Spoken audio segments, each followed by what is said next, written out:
Bonjour à tous et bienvenue sur ma chaîne. Pour ceux qui me découvrent, je m'appelle Guillaume Graff. Aujourd'hui, j'aimerais vous présenter un trader, fondateur de Trading Institute. Il s'appelle Nicolas Schneider. C'est un trader d'expérience, si j'ose dire, puisqu'il a plus de 20 ans sur les marchés, même plus de 25 ans sur les marchés.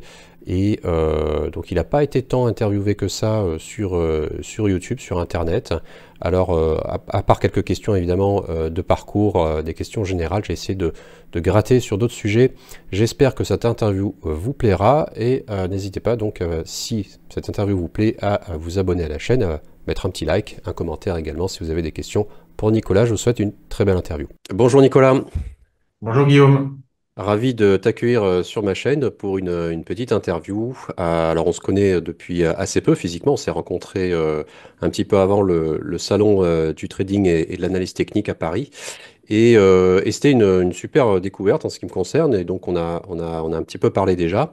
Et je voulais faire profiter à ma communauté eh bien de ton parcours, tes conseils, ta personnalité également, via une petite interview. Et donc je t'ai concocté quelques petites questions. Merci beaucoup déjà pour l'invitation. C'est très sympa. Effectivement, on se connaît physiquement depuis peu, mais avec grand plaisir. Et puis j'aime beaucoup. On a des façons de trader un peu qui se ressemblent un petit peu parce qu'on regarde le volume sur le marché, le carnet d'ordre, etc. Mais voilà, c'est un plaisir de participer à ça. Donc je te remercie beaucoup. Eh ben, c'est super. Alors c'est parti. Donc quelques petites questions sur ton parcours pardon, pour démarrer. Donc je pars un petit peu d'informations que tu m'avais données. Tu as démarré donc dans les années 2000 chez Self-Trade, tu m'arrêtes si jamais je dis des bêtises, puis Boursorama. Qu'est-ce qui t'a donné envie de plonger dans les marchés? Alors, c'était avant cette partie-là. Donc, j'ai commencé en juillet 2000, effectivement, chez Selftrade, qui était un courtier en ligne. Puis, on a été racheté par des Allemands qui étaient Hippo Vereinsbank avant de partir chez une filiale de l'AEG qui s'appelait la FIMAT, Mhm, et des marchés. Et avant ça, en fait, ça a commencé avec mon père qui me montrait les pages des magazines, qui me dit, regarde cette action qui s'appelait Olivetti, qui était sur le marché libre d'Euronext. Il me regarde à chaque fois, souvent elle fait x10 ou elle divisé par 10. Je dis, ok, bah super. Et puis j'ai essayé, j'ai acheté et j'ai vu que c'était monté. Et puis donc j'avais mis 1000 francs à l'époque et j'ai sorti 10 000 francs, j'étais super content. Et puis j'ai remis 10 000 francs et là, ça a été divisé par 10 et j'ai retrouvé 1000 francs. Voilà. oh mon Et ça a Dieu. été ma première expérience sur les marchés financiers. Et après, j'ai bien aimé l'économie, j'ai toujours aimé l'économie. Et la construction, donc c'est quelque chose, enfin la construction, c'est-à-dire la construction, le fonctionnement d'une entreprise, Mhm. créer un produit, le vendre, les bénéfices, les charges, tout ça, donc toute cette partie-là. Et je t'avouerais que si j'avais pas fait ce que j'ai fait comme parcours là, j'aurais bien été rentré dans une société de gestion où on analyse un petit peu plus en profondeur les entreprises. D'accord. CGP par exemple, conseiller de gestion de patrimoine, Non, non, mais gérant de portefeuille. même C'est-à-dire gérant de aller portefeuille. chercher des pépites, aller chercher des choses. Ce que je fais d'ailleurs, hein, parce que en plus ça aujourd'hui, c'est grandement facilité grâce à Internet qui offre énormément d'informations et de choses très pertinentes. Alors, il faut faire une sélection, bien entendu, comme partout. Mais c'est vrai qu'on a de façon accessible, parce qu'aujourd'hui, je suis un particulier, entre guillemets, hein, je suis plus chez un professionnel, une salle ou quoi. Et du coup, on a accès à l'information de tout le monde, quoi. Bien Et sûr. effectivement, tu as des choses magnifiques. Alors justement, tu as parlé de ton parcours professionnel. Est-ce que tu peux nous parler de cette période justement? Je crois savoir que tu es passé en salle de marché. Quel était ton rôle à l'époque? Tu as également travaillé chez Boursorama. Donc si tu pouvais nous donner un petit peu, dresser ton parcours dans la partie un petit peu institutionnelle de ton parcours. Ouais, alors à l'époque de ces courtiers, quand j'ai commencé à rentrer, c'était des courtiers retail qui s'intéressaient surtout aux particuliers. Et en fait, on développait des zones un peu plus pour les professionnels. Parce que Mhm, c'est vrai que le particulier, c'est très bien, mais ça nécessite beaucoup de temps pour un tout petit peu, pour des petites tailles. Et ils voulaient tous lancer des parties pro où avec un seul client, bah, tu fais 1000 particuliers, quoi. C'est des tailles assez démesurées. Donc, il y avait un desk spécifique réservé aux clients VIP. Alors, c'était pas des grosses tailles, hein, parce qu'à l'époque, on n'était pas concurrent de Gilbert Dupont ou de la SGSS, etc. Donc, de mhm, sociétés de courtiers qui étaient vraiment pour ça. Mais nous, on a commencé à lancer des offres pour les pros. Les premiers produits sur lesquels je travaille, c'est un produit structuré qui permettait, puisque on était... Alors c'est marrant, c'est avant mars 2001, donc puisque j'ai mhm. commencé en juillet 2000, avant mars 2001, on commence déjà à se dire, tiens, les marchés sont un petit peu élevés. On est contacté par General Re, qui est une société de Berkshire Hathaway, là, de Warren Buffett, qui est un réassureur, pour faire un produit garanti pour professionnels. Et ils se sont dit, eh, pourquoi on ne proposerait pas du structuré à des particuliers? Parce que n'importe qui, à partir de 20 000, 30 000, peut commencer à avoir un produit structuré un peu dédié, quoi. Et donc, on crée un produit sur la baisse des marchés en se disant, votre capital est garanti à 100%. Si les marchés baissent, eh ben, nous, on vous le garantit. En revanche, si les marchés montent, je dis n'importe quoi, de 15%, eh ben, votre produit ne monte que de 12 ou de 10% parce qu'on a une commission sur votre Mhm. performance. En revanche, vous inquiétez pas, si ça baisse, on est là. Et puis ça, mars D'accord. 2001 est arrivé, donc c'était plutôt pas mal parce que c'était la bonne période. Et c'est surtout septembre 2001 avec les deux tours où là, bah, réassureur Général Ray, ils ont dû fermer cette activité-là parce qu'ils étaient partis, c'était la folie, hein. Donc quand tout est la folie, d'ailleurs, il y a un petit précepte qui dit que quand les pays commencent à lancer les plus grandes tours du monde, eh ben, c'est qu'on n'est pas loin d'une crise. Voilà, donc, D'accord. Je voilà, connaissais donc on pas. commence à investir partout, à faire plein de choses. Donc General s'était lancé là-dessus. Et en fait, il y a eu une crise, une double crise pour eux, parce que réassureur, c'était compliqué. Donc, ils ont fermé ce produit.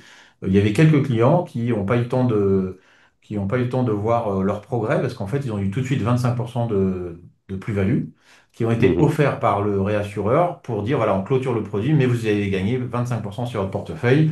Et comme les gens venaient de sortir de la crise de mars 2001 Mhm. et avaient perdu un petit peu de sous, mais ils étaient super contents, hein. Ils ont fait une très belle opération pour ceux qui avaient fait ça. Donc, j'ai commencé à faire ça, structurer. Après, bah, on a lancé quelques produits. On a lancé cette partie professionnelle. Donc, Mhm. on avait un petit desk, hein, on était 6-8, et puis on avait un petit desk, on enregistrait les ordres des gros clients qu'on passait sur le marché. De temps en temps, alors c'était plus sur des petites actions notamment, on arrivait à signer des graphiques. Tu vois, c'était assez marrant, tu voyais le graphique du jour, et puis toi, tu as des quantités à passer. Quand tu voyais la quantité qui passait, bah, le graphique il descendait un peu, tu savais que c'était toi, donc j'ai gaffe quand même. Mais voilà, on a fait ça, donc passer des ordres sur les clients, donc bien une bonne compréhension des marchés, surtout Mhm. fonctionnement derrière, c'est vraiment les gros opérateurs qui viennent bouger le marché, mais il faut pas le faire n'importe comment. Et puis Du après, coup, j'ai ouais. participé à la licence bancaire de Boursorama. Ça, c'était très intéressant aussi parce qu'il a fallu voir la CPR, les RCP, attends, la CPRR, en fait, Régafi, qui est donc la Banque de France, pour avoir une licence bancaire et se dire, tiens, est-ce qu'on faisait pas d'autres produits, etc. Donc, j'ai pas fait que du trading, j'ai fait plein de choses différentes sur la finance. Super. Et du coup, en fait, ça, donc, tu as, dû, t'as dû nouer des contacts. J'imagine quand tu travailles déjà dans une institution, bon, bah, tu as le téléphone. Les gens commencent à te connaître un peu de partout dans tout Paris. Surtout que c'est un domaine, j'imagine, de plus à l'époque, qui était encore pas aussi développé qu'aujourd'hui. Tu as gardé, du coup, des liens avec des personnes? Est-ce qu'il y en a certaines qui sont devenues tes mentors? Est-ce qu'il y en a certaines d'autres personnes qui ont ou qui sont des figures marquantes dans ton évolution? Euh, Oui, ouais. oui, oui, tout à fait. Alors j'ai gardé plein de contacts partout et des amis dans plein de domaines différents. L'amitié, c'est pas pour se gargariser, c'est juste que de dire on va déjeuner avec un copain qui est dans un fonds de gestion qui fait 5 milliards par exemple, et ben, Mm. il va nous donner deux, trois astuces, deux, trois révélations. Il dit tiens, c'est vrai que là, on aurait dû faire ça ou faire ça. Parce que en fin d'année, on a ce qu'on appelle le window dressing, c'est-à-dire qu'en décembre, les fonds vont retirer les lignes un peu pourries qu'ils ont parce qu'ils vont dresser un bilan de l'année et quand ils vont présenter leurs événements à leurs clients, il faut qu'il y ait des jolies lignes dedans et qu'il n'y ait pas des lignes mauvaises. Les lignes mauvaises en général sont tout petites, hein, donc de toute façon, les professionnels perdent comme les particuliers, mais ils ont une gestion des risques qui est complètement différente. Et c'est pour ça qu'ils font des très belles performances. Et voilà, mais effectivement, mentor, j'en ai eu un qui m'a amené sur l'analyse technique, puisque moi j'ai commencé en juillet 2000, donc l'analyse technique Mm. c'était un peu le balbutiement par rapport à aujourd'hui, parce que les outils, on avait CQG, donc les gens connaissent CQG pour les flux, mais CQG c'est une vraie station de trading qui à l'époque était l'outil numéro un. J'ai connu PRT, là, pour Realtime, avec euh, Monsieur Trépamarty, que je salue, hein, j'ai été un de ses premiers clients, et on en parle souvent quand on se voit, mais ProRealTime était à ses débuts et arrivé à apporter aux particuliers des outils professionnels, hein, très clairement, et nous, on se servait de CQG. Et j'ai découvert vraiment l'analyse technique grâce à ça, parce que quand tu fais des études de finance, eh bien, tu n'as pas accès à la partie pratique. Donc la partie pratique, si tu es un petit peu dégourdi, je m'étais acheté un ordinateur dans ma petite chambre, et puis je regardais Boursorama, je faisais un peu de trucs en plus de mon métier, enfin de mes études. pour compléter, et puis pour compléter ma passion. Mais effectivement, quand tu es en études, tu ne fais pas de pratique. Et Mhm. effectivement, là, on a commencé à faire de la pratique. Je ne connaissais pas aussi bien les techniques. Et donc, il y a un garçon qui s'appelle, un monsieur, qui s'appelle Julien Nebenzal, que je salue, que j'aime beaucoup, qui est le créateur de Day by Day, pour ceux qui connaissent éventuellement un petit peu Day by Day, qui sont des flux de recommandations, qui a fait pas mal de choses, qui a eu un fonds de gestion aussi, qui a fait pas mal de choses et qui est celui qui a écrit l'analyse technique. C'est un livre rouge. On appelle souvent ça le Mhm. Péchu parce que c'est Thierry Béchu, et en fait, vous regardez, la préface est faite par, enfin, la préface et le montant est fait par Julien Nebenzal, sauf que, voilà, Nebenzal, c'est plus compliqué à prononcer que Béchu, donc c'est resté le Béchu. Mais c'est un Le livre que j'ai péché. lu, et j'ai essayé de passer, enfin, j'ai passé au fur et à mesure, parce qu'il était président de la FAT, Mhm. l'Association française d'analyse technique, à l'époque, de passer les diplômes qui réalisait. Et ça m'a permis d'avoir une beaucoup plus grande culture d'analyse technique, puisqu'on faisait, Elliott, on faisait les bandes de Bollinger, les RSI, MACD, c'est-à-dire les indicateurs bornés et non bornés. Ouais. Et ça va un peu plus loin que juste d'apprendre un indicateur, c'est d'apprendre son fonctionnement. C'est-à-dire que Mhm. un RSI, c'est borné. Ça veut dire quoi un truc borné par rapport à un non borné? Après, quand tu fais du trading, si tu mets deux indicateurs bornés, il n'y a aucun intérêt. Mais si tu mets un indicateur borné et un indicateur non borné, c'est-à-dire qu'il n'y a pas de supérieur, d'inférieur, il peut aller à n'importe quel niveau, bah, c'est plus intéressant, quoi. Donc j'ai appris Bien beaucoup de choses sûr. et ça a été mon mentor sur toute la découverte de l'analyse technique, quoi. Donc Julien et Benzal, hein, et Thierry Béchu, Ouais. le livre. Ok. Que Et tu Thierry connais aussi, Béchu, bah, Thierry ils ont Béchu. écrit le bouquin, c'est un livre Ouais. rouge. En général, ceux qui font l'analyse technique, ils l'ont tous lu.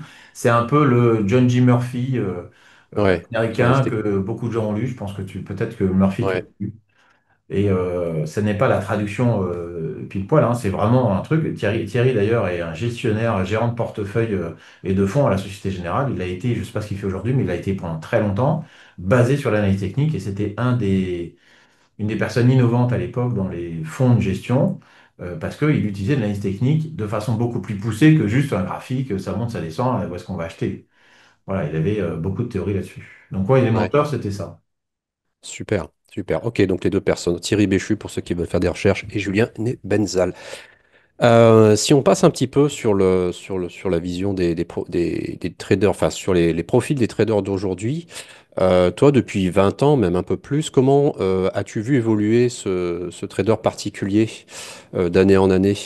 Est-ce qu'il y a des gros changements par rapport à Ouais. lorsque tu avais démarré? Alors, il y a de gros changements. Quand je m'occupais des produits de bourse avec Commerzbank, SG, Citigroup, etc., il y avait un caractère un peu particulier, c'est que la France avait toujours 10 ans de retard, ou au moins 5 ans de retard par rapport à l'Allemagne et aux États-Unis. C'est vrai que les Allemands sont très développés sur le trading, et nous, on l'était très peu. Mais il y a des changements qui ont été faits par la structure même. C'est-à-dire que en juillet 2000, quand tu branchais ton ordinateur avec ta petite box, tu attendais que la page s'affiche, tu vois. Moi, j'ai connu Internet, le Minitel avant, donc c'était encore plus compliqué.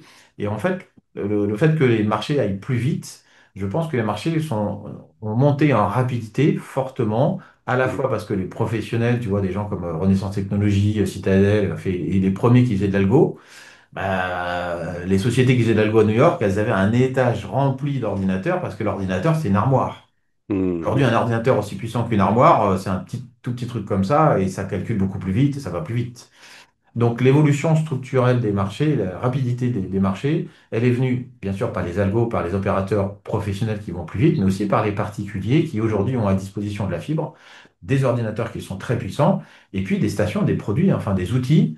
Et tous ces outils, c'est merveilleux. Je trouve qu'aujourd'hui, en tant que je me place comme un particulier, même si je suis un ancien professionnel, quand je dis particulier, c'est-à-dire que je vais traiter mon propre compte. Je ne vais pas traiter le Mhm. compte d'autres choses, d'autres personnes pour une société. Je vais traiter pour d'autres personnes, mais pas pour une société. Donc, je ne suis pas salarié d'une société pour gérer les fonds. Donc, la société ne me donne pas d'outils. C'est moi qui vais chercher mes propres outils. Et les propres outils que je vais chercher, ce sont ceux qui sont accessibles pour tout le monde. Et il y en a de plus en plus. C'est-à-dire Mhm. que, bah, tu vois, moi j'aime bien Atas par exemple, mais chez nous, il y a un formateur qui adore Ninja, donc il utilise Ninja. Il y a Jigsaw, je crois que toi tu utilises Contour, Jigsaw. Ou, Les deux, oui, c'est ça. Ouais. Mhm. voilà, donc en fait, tu vois, il y a plusieurs produits qui sont au niveau des professionnels, qui valent largement ce qui se passe en salle de marché. Et cette évolution a fait aussi que les particuliers sont plus en avance. Et ce qui a permis aussi cette évolution, alors il y a les propres firmes, on en parlera peut-être après, peut-être ça fait partie de Ouais. tes questions, parce que ça donne des capitaux aux gens qui n'en avaient pas. Mais il y a aussi ouais, les ordinateurs, les stations. Et puis le fait qu'on devient de plus en plus américanisé, entre guillemets. Pourquoi? Bah, parce que aujourd'hui, alors on commence à sortir un peu des sentiers battus, mais quand tu dis à des gens, bah, je fais du trading, il n'y a pas très longtemps, ah, t'es un trader, t'es un escroc, machin, Kerviel, tout. C'est vrai que ça fait du mal. Tu vas aux États-Unis et depuis des années, moi j'ai vécu à New York, j'ai 18 ans, donc je vous parle pas des années, mais ça remonte à 94, 93, un truc comme ça. Mm. Pour mes études d'abord pour apprendre l'anglais, et puis j'y suis retourné après pour le boulot. Mais rapidement, hein, mais voilà, voilà, tu parlais de trading déjà à cette époque-là, mais tout le monde te dit ah ouais, moi aussi je fais du trading. Parce que leur retraite est sur les marchés financiers. Oui, Moi je me souviens du crack et de Enron. Tous les salariés avaient leur retraite sur les actions Enron et Enron dépose, fait faillite, et ben les gens perdent leur retraite. Donc les gens ont une culture sur les marchés. Les ETF sont arrivés des États-Unis. Aujourd'hui, tout le monde adore les ETF, c'est génial, etc. Mais ça fait des années que ça existe. Et en fait, ils ont une culture en avance, mais je trouve qu'on les rattrape. Et que la mentalité est en train de changer. Et après, comme n'importe quel métier, comme n'importe quel sujet, bah, il y a du bien et du pas bien. Il y a des influx voleurs qui font des faux trucs sur TikTok, etc. On parle de gens sérieux. On est d'accord tous les mm, deux qu'on ne fait pas du trading sur un téléphone portable au bord de la piscine, quoi. Mais si tu exact. veux faire ce métier de façon sérieuse, tu peux trouver des choses très sérieuses et très intéressantes. Donc ouais, j'ai vu ce changement-là et j'ai vu aussi un autre changement qui est vraiment bénéfique aussi, c'est que maintenant, il y a une multitude de produits, il y a les futurs qu'on va traiter, mais il y a aussi les CFD par exemple qui sont organisés. Alors à chaque fois que ce soit les futurs, les CFD et le reste, soyez sur des courtiers réglementés, des choses comme ça pour éviter les escroqueries. Mais Mhm. parlons du gros du marché, hein, parce que ça, c'est une toute petite partie du marché, mais du gros du marché, eh ben, tu as des produits aujourd'hui qui te permettent d'aller passer des ordres à New York, à Chicago, de passer des ordres en Russie, de passer des ordres sur le sucre, le gold, le pétrole, les indices américains, une action chinoise de ton ordinateur. Et ça s'est vraiment aussi développé. Donc ça s'est beaucoup ouvert. Et le fait que s'il y ait cette ouverture, eh ben, ça a ouvert le flux. D'ailleurs, je D'accord. sais pas si tu vois, je suis un peu bavard, mais juste pour finir, j'ai discuté avec le CBOE, donc Chicago Board of... Il y a Exchange à la fin. ouais, c'est ça, Exchange, mais Opening Exchange, un truc comme ça. En fait, c'est eux qui ont les zero day to expire, ces options qui Oui, expirent oui. de la journée à la semaine. Et donc, ces options, maintenant, elles changent le S&P 500, l'indice S&P 500, en fin de session, le S&P va bouger parce qu'il y a des expirations. Et ces options-là, en fait, elles font des milliards de dollars aujourd'hui. Elles ont été lancées au début par de l'enseignement auprès des courtiers de particuliers qui ont commencé à prendre de plus en plus de taille et qui balayent un petit peu ce côté volatilité, puisqu'une option, son vrai prix, c'est pas sa direction, c'est sa volatilité. Oui, Et, oui, oui. et donc, on a des particuliers aujourd'hui qui traitent de plus en plus. Les Américains ont de plus en plus de gens qui en vivent. Et en France aussi, on commence à avoir des gens, ça devient un vrai métier d'indépendant, comme n'importe quel indépendant. Je sais pas, je suis graphiste indépendant, je suis développeur informatique indépendant, je ne dépends pas d'une société, bah, je peux être trader indépendant. Tout Donc à tout fait, ça, oui. aujourd'hui, les gens, ils ont toutes les clés, quoi. Et ça Oui, change. donc le CBOE, c'est Chicago Board Options Exchange, et donc Voilà, c'est Option Exchange. Ouais. la plus grande bourse d'options du monde. Voilà, parce que CBOT, Euh, c'est Chicago Board of Trade. C'est pour ça que j'avais changé, j'ai confondu. Mais voilà, c'est ça. Option et Exchange. du coup, en fait, donc tu décris une évolution somme toute très positive, avec effectivement des extrêmes de temps en temps sur le. Mais globalement, effectivement, plus d'infrastructures, plus d'accès facile à la connaissance. Tu disais que toi-même, finalement, tu n'utilises pas des informations d'institutionnels ou tu as accès déjà à l'information via Internet. Bien sûr. Donc du coup, ça donne effectivement une vraie place au retail, aux traders particuliers aujourd'hui sur les marchés. Je pense que c'est ça que tu penses aussi. Oui, exactement. Est-ce que là, disons à horizon 2030, est-ce que tu penses que le profil du trader particulier va encore évoluer? On voit de plus en plus, je mets sur une petite piste, sur l'IA, notamment les ChatGPT, tu peux lui parler, tu peux faire des prompts, tu peux lui montrer un graphique, il va t'expliquer tout ce que tu dois savoir sur ce graphique. Est-ce que quelque part, tu penses que tu as réfléchi à ça et est-ce que ça peut encore changer la donne? Oui, ça va changer encore et on commence à voir ces changements, notamment sur tout ce qui va être programmation, parce que un des éléments les plus difficiles pour les particuliers, parce qu'ils ne sont pas encadrés quand tu es en salle, eh ben, tu as une gestion des risques qui va surveiller tes écrans et tu n'as pas le droit de perdre plus d'un certain montant, sinon bah, tu t'en vas, quoi. Enfin, tu t'en vas, ton ordinateur est déconnecté et puis c'est terminé pour la journée au moins. et plus si affinité. Mhm. Mais quand tu es particulier, personne qui se font de gestion des risques. Là, on commence à avoir, ça fait quelques mois déjà, ou quelques années, mais des gens comme par exemple Rhythmic, hein, pour pas les citer, mais qui proposent aux gens qui ont leur flux, alors je sais pas si les autres le font, et maintenant des stations qui le proposent aussi, des bloqueurs, donc des managers, des money managers automatisés qui arrivent à bloquer les émotions pour qu'on arrive à être un peu plus trader, c'est-à-dire analyser le marché, rentrer parce qu'il y a une possibilité qu'il se passe quelque chose sur le marché, et pas parce qu'on veut gagner de l'argent. Parce que notre travail, c'est pas de faire de l'argent. Ça fait rire souvent les gens, mais notre travail, c'est pas Mhm. de faire de l'argent. Notre travail, c'est de faire des points. C'est de comprendre pourquoi on rentre et pourquoi on sort et de balayer les émotions. Et donc, cette partie de balayage des émotions, il est aussi possible grâce à de la programmation. Alors, la programmation Python, c'est compliqué, mais il y a de plus en plus de solutions qui permettent d'avoir des outils de programmation faciles. On l'a vu avec un ami commun qui s'appelle Karen, avec qui tu as écrit un super bouquin, d'ailleurs, je vous le conseille, hein, c'est pas pour remercier Guillaume, mais on en a parlé nous sur nos chaînes et j'adore ce livre. Et il est disponible enfin et maintenant aussi sur Amazon, donc allez-y, n'hésitez pas, Je le hein. montre. Maintenant, il faut que je le montre, allez. Attends, il est où le mien? Il est Ah, il là. est là. J'ai le mien aussi, je sais plus où ma valise. Ah, Je le trimballe dans ma valise. Mais vous l'avez, voilà, voilà, il est là, il est là, voilà. Hop, moi aussi je l'ai, vous voyez. impeccable. Allez-y, le carnet d'ordre, on l'a tous, tu vois, de Fou à Paris à Linda. Voilà, on l'a tous. Mais tout ça pour dire qu'en fait, la programmation informatique, elle devient de plus en plus simplifiée. Des gens comme ProRealTime ont un programmateur simplifié, c'est-à-dire que vous avez envie de faire une stratégie croisement, je dis n'importe quoi, croisement immobilier plus bande de Bollinger pour la volatilité, et ben vous pouvez l'écrire et il va vous faire un backtesting et tout ça, donc ça devient de plus en plus simplifié. Et l'intelligence artificielle, c'est vrai qu'aujourd'hui, depuis quelques temps déjà, tu fais un code, tu dis à ChatGPT, est-ce que tu peux me corriger? ChatGPT te le corrige. Et De mieux en mieux, hein, ça je te alors, confirme. ChatGPT, et on a aujourd'hui de plus en plus comment ça s'appelle, on a de plus en plus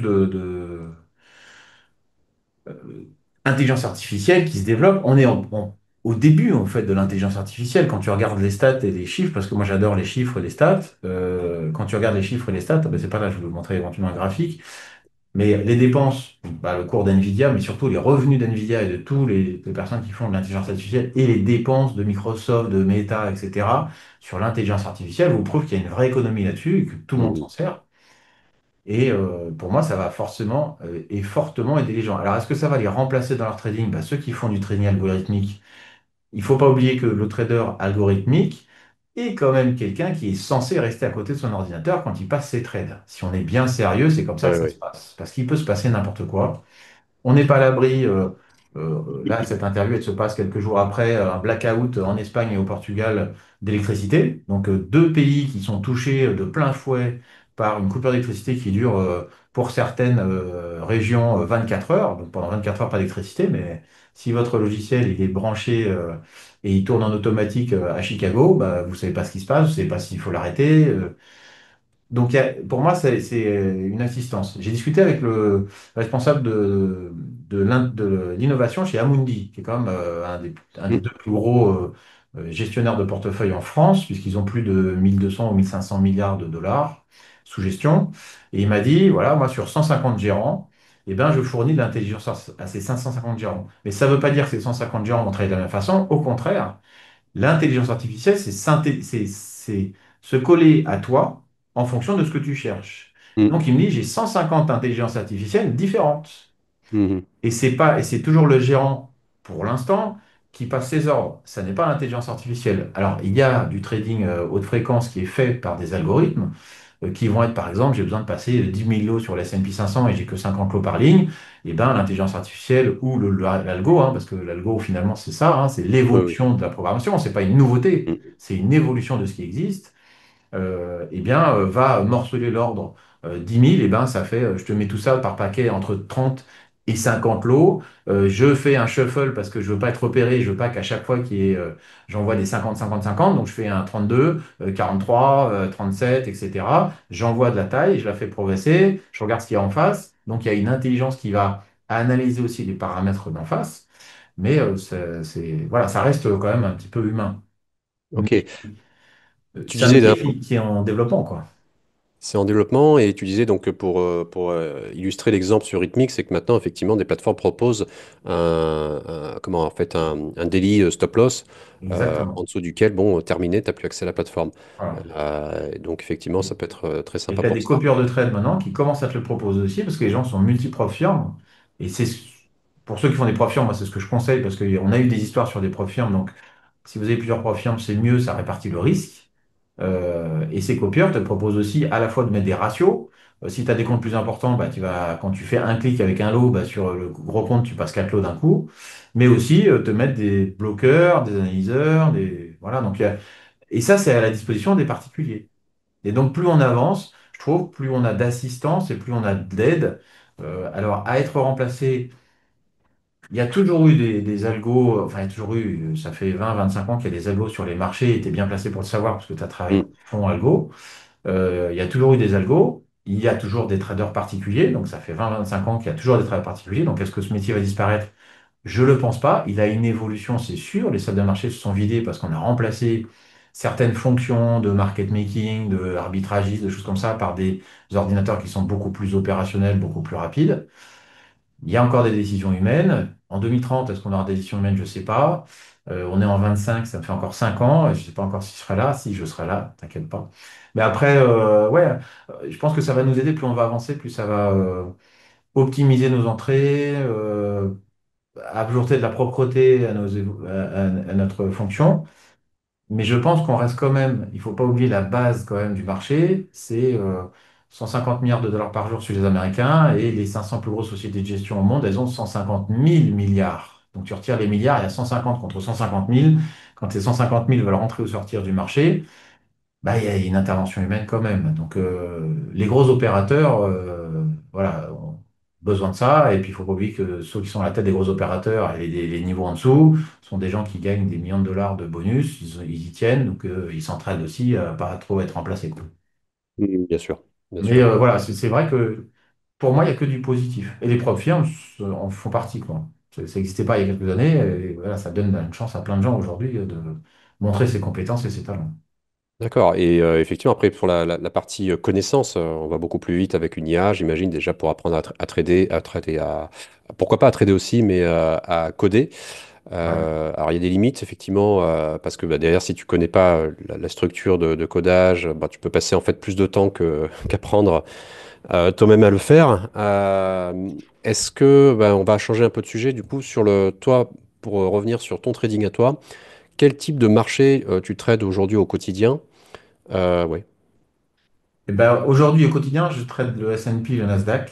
d'accord. Avant le Covid, je traitais beaucoup l'Eurostoxx et le DAX. Et en fait, ils ont perdu un petit peu de volume dans les carnets. Et j'ai trouvé sur le S&P et Nasdaq ce qu'il me fallait. J'aime bien sur le côté de temps en temps faire un peu du B, mais c'est vraiment occasionnel sur une stratégie définie. Et c'est vrai que, tu vois, on pense souvent qu'il n'y a qu'une seule stratégie qu'on applique tout le temps, et en fait, moi, j'en ai Mhm, plein de différentes. Et d'accord. en fonction du marché et de ce que je vois, bah, je vais, si une fois par semaine ou une fois tous les 2 jours, je vais traiter du B parce que j'ai vu un truc, bah, je vais faire mon trade sur du B. Mais sinon, c'est vraiment S&P et Nasdaq. Et je trouve que plus tu connais un sous-jacent, et plus tu es performant et que ça sert à rien de s'éparpiller. Voilà, je fais un peu d'action, je fais du gold, je fais du pétrole, je fais du gaz naturel une fois par an, parce que le Mhm, gaz, quand il descend dans les deux, eh ben, pour moi, c'est pas cher, et souvent, les divers, ils remontent à 4. Si on n'est pas sur du 100%, on est sur du 75 ou 80% sur un trade. mhm. Et sans levier, c'est 5 ou 10% de mon portefeuille, c'est du patrimonial du long terme. Donc on fait plusieurs choses, mais voilà, sur du quotidien scalping, S&P, c'est vraiment mon dada, quoi. S&P Ok, aussi. donc ton style de trading, c'est plutôt scalping trader. Enfin, moi, je le connais, mais Mm. t'as peut-être aussi ce que tu disais, donc des approches plus long terme dans Bah, ton trading. je pense que, à mon avis, tu vas me rejoindre là-dessus, quand on trade ne serait-ce qu'un sous-jacent, on va d'abord l'analyser sur du long terme. Mhm, Pour savoir un petit peu où on est, moi je vais faire mes niveaux sur du daily, alors j'ai jamais sur du weekly, monthly. Il y en a qui le font parce que quand on arrive sur un support weekly, monthly, il peut y avoir aussi beaucoup d'interactions, c'est que j'ai tort de ne pas le faire. Mais je fais du daily, du H1, du 15 minutes pour faire du scalping à la seconde. Mais j'ai quand même une analyse sur du plus long terme. Donc, Je Ok. pense que tout ça, c'est un ensemble en fait. On ne peut pas arriver, appuyer sur l'ordinateur et dire tiens, qu'est-ce qui se passe? Tac, je clique, c'est parti quoi. C'est pas du trading ça. Alors, petite question, combien de temps tu vas passer, toi, à l'analyse justement de ton trading avant d'appuyer sur un ordre, sur le bouton pour un ordre? Ça peut être assez rapide, comme si j'attends un point précis, je vais attendre ce point. Parce que c'est vrai que, et d'ailleurs, c'est un des principaux défauts que je vois chez les gens, c'est l'impatience. Et c'est un des principaux défauts que je peux avoir moi quand j'analyse ma session, parce que j'analyse encore ma session, et surtout quand elle est mauvaise, ça m'arrive d'avoir des sessions perdantes, hein, je révèle un grand secret. C'est que dans notre travail, il y a aussi des journées perdantes, il ne faut pas Ouais. l'oublier. Mais je vais analyser ce que j'ai fait, et ce mot impatience revient souvent. Donc je vais attendre un point. Donc si ce point met 10 minutes pour arriver, il met 10 minutes. Et après, si je vois une configuration où j'aime beaucoup jouer l'open, l'open ça va vite. Donc on peut avoir quelques secondes après l'open un flux qui rentre, quelque chose qui me parle dans le carnet, et là je vais prendre ma décision dans, alors j'ai une fraction de seconde, maintenant que j'ai 50 ans, mon cerveau réfléchit moins vite, mais 2-3 secondes, ouais, en 2-3 secondes je vais prendre ma décision, c'est possible aussi. Et tout ça Mhm. c'est parce que j'ai fait énormément d'exercices et j'ai eu énormément de marché pour travailler un point précis, donc je travaille ce point-là qui me donne un réflexe, et c'est ce réflexe qui me permet d'avancer. Ok, ok, ok. Comment tu gères aujourd'hui justement la journée perdante que tu as citée? Parce qu'effectivement, on perd, les grands Ouais. traders perdent. Euh, Justement, pour savoir bien perdre, enfin, comment toi tu le prends personnellement? Voilà, t'as passé 1 heure, 2 heures dans ton trading, et puis finalement, bon, bah, ça s'est pas très bien passé, ou du moins, toi, t'as bien bossé, mais l'output, il est négatif. Comment tu digères ça? Comment tu le vis? Comment tu arrives? Dans quel état d'esprit tu arrives le lendemain? Comment ça se passe? Bah, le premier élément, je me donne un nombre de stops maximum d'affilée, par exemple. Mhm, Donc, si j'ai un nombre de stops que j'ai atteint, normalement, je vais alléger mes tailles. Et ça fait toujours une surprise chez les élèves qui vont essayer de doubler leur position pour remonter leur perte. En fait, si je prends 2 ou 3 stops d'affilée, déjà, je prends un stop, je garde la main sur la souris, mais je vois, je prends un deuxième stop et je lâche la souris. C'est un réflexe tout bête que je donne à tout le monde, mhm, lâcher la souris. Parce que quand on a la doigt sur la souris, on a envie de passer des ordres. Donc je lâche la souris tout simplement. Et pourquoi? Pour regarder ce qui se passe sur le marché, pour essayer de comprendre déjà pourquoi j'ai pris un ou deux stops. Après, j'ai des stops fixes et un daily loss. Cette dernière fois que j'ai pris un daily loss, c'est en mars 2023. Donc mhm, j'ai un daily loss un peu loin. Voilà, exprès, mais mars 2023, c'était toute une journée. Euh, Quand on me dit j'ai 500 euros de daily loss et je l'ai eu 2 fois cette semaine, c'est peut-être que le daily loss est trop proche ou la taille est trop importante. Mais pour moi, quand tu as 2 ou 3 pertes ou tu es un point en perte, le premier réflexe, c'est d'alléger les tailles, de faire en sorte qu'il faut s'analyser aussi, c'est-à-dire est-ce que je suis sous l'émotion et là je suis énervé et je veux de la revanche. Donc là, pour le coup, je lâche. Je vais boire un thé, un café, je vais dans la rue, je m'achète un coca, peu importe. En fait, je fais passer cette émotion. Ça, mhm, c'est important de ne pas être sous le coup des émotions. Et puis, si je fais un ou deux bons trades avec une taille allégée, je retrouve mon trading. Comme on n'est pas là, ce que je vous disais, pour faire de l'argent, mais du trading, eh mhm, bien, je me concentre sur des opportunités. C'est important pour moi. Moi, je me pose deux questions avant de trader, c'est dans quel sens va le marché, haussier, baissier, neutre, et qu'est-ce que je fais? C'est pas parce qu'il est haussier que je vais acheter, mais donc qu'est-ce que je fais? Et il faut que quand je repasse en petite taille, eh bien, je sache pourquoi je trade. Et c'est important pour moi et pour toutes les personnes à qui je parle quand ils me parlent de leurs problèmes parce que j'ai perdu, je leur demande de m'expliquer chacun des trades. Est-ce que là, tu es rentré pour une vraie raison? Et donc, quand je clique, cette vraie raison elle peut arriver en 1 seconde, 2 secondes, 3 secondes. Mais il y a une mhm, raison. Je ne traite pas pour l'argent, mais pour cette raison. Et si les raisons pour lesquelles je suis intervenu sont pas bonnes, eh ben, je me pose des questions sur ma façon de travailler. Après, il y a aussi une analyse importante, c'est est-ce que je suis fatigué? Est-ce que j'ai passé une soirée difficile? Est-ce que j'ai pas dormi de la nuit? Est-ce que j'ai des soucis personnels ou professionnels qui font que je pense pas à mon trading? Et je sais que de toutes les façons, avant de commencer à trader, je risque de faire n'importe quoi. Ben là, il faut avoir aussi le réflexe de rien faire. mhm. Ok, ok, ok. Alors, quel serait un mauvais conseil, je dirais, que tu entends souvent dans cette industrie-là du trading? Faire ce que les gens appellent beaucoup le DCA, c'est-à-dire que Ok. tu perds, tu renforces, tu perds, tu renforces, tu perds, tu renforces. Après, dans cette industrie, il y a deux types de personnes, pour moi. Enfin, deux types de personnes. C'est deux types de pratiques. La même personne peut faire ces deux pratiques-là. il y a une déviance qui est apportée par les propres firmes. Alors, je trouve que c'est très bien les propres firmes. Donc, pour ceux qui connaissent pas, une propre firme, c'est une société qui cherche des compétences. Donc, il va vous demander de passer un test. Si vous Mhm. réussissez ce test, certaines vous font payer, d'autres ne vous font pas payer. Un droit de passer en réel. Et quand vous allez passer votre aide, vous allez pouvoir gagner la totalité ou un pourcentage de ce que vous avez fait réussir, gagner à cette société. Donc, il y a les chasseurs de propres firmes, des gens qui vont avoir des stratégies pour passer vite ces évaluations. Et donc, une des stratégies, c'est de se dire, tiens, le marché est haussier, et à chaque fois qu'il y a un retracement, je vais rentrer, je vais rencher, je vais renforcer, parce que ces tests d'évaluation, ils s'en foutent en fait. Ils sont prêts à tout brûler.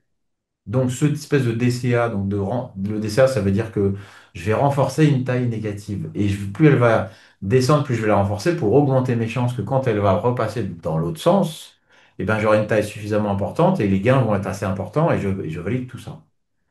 Et il y a des gens qui font ça avec leur compte réel parce que ça va marcher 9 fois sur 10 et la 10e fois, c'est la catastrophe, c'est que le compte saute.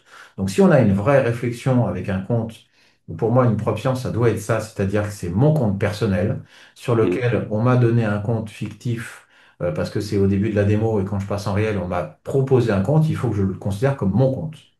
C'est-à-dire que je ne fais pas n'importe quoi et au lieu d'en prendre 20, si vous voulez en prendre 20, c'est parce que vous en traitez un qui est copié ou parce que vous voulez avoir un peu de sécurité, mais si vous en traitez 20 pour essayer d'en passer un, en disant, tiens, un coup de chance, celui-là, il est passé, bah, quand vous serez en PA, vous avez une chance sur 20 que vous avez réussi. Je vous ralentis qu'en PA, là, vous n'avez qu'une chance sur une. Par rapport à une chance sur 20, vous n'y arriverez pas. Donc, il faut vraiment prendre son compte comme son propre compte et faire attention à tout ça. Et le DCA, pour moi, c'est l'inverse de ce qu'il faut faire. On renforce jamais une position en perte, on renforce une position gagnante. Mais en fait, c'est un conseil en or. Tu sais, je me souviens d'une discussion qu'on avait eue avec une connaissance en commun qui travaille donc dans une propre firme Hein. française et qui disait plus de la moitié des évaluations validées le sont en moins de 3 jours, je crois, c'était ça. Ouais, c'est ça. Donc en fait, ça prouve en fait l'état d'esprit des gens pour passer en fait une évaluation en 1, 2 ou 3 jours. Euh, c'est faire 100% de résultats, c'est bien de cela dont il s'agit. Faire une performance par rapport à un total de perte maximum autorisé de 2300, 2500 ou 3000 $ pour faire un gain, enfin, un gain minimum donc de 3000. On te demande de faire avec un capital de 3000, donc une perte max de 3000, la même chose en gain, donc 100% de performance. Ouais. Et quand tu entends ce genre de statistiques d'un broker ou enfin pas d'un broker, mais d'une propre firme, ben, tu te dis, OK, en fait, il y a quand même pas mal de gamblers dans cette industrie. Donc, effectivement, le DCA, c'est peut-être une mauvaise habitude que les propres firmes donnent à pas mal de gens.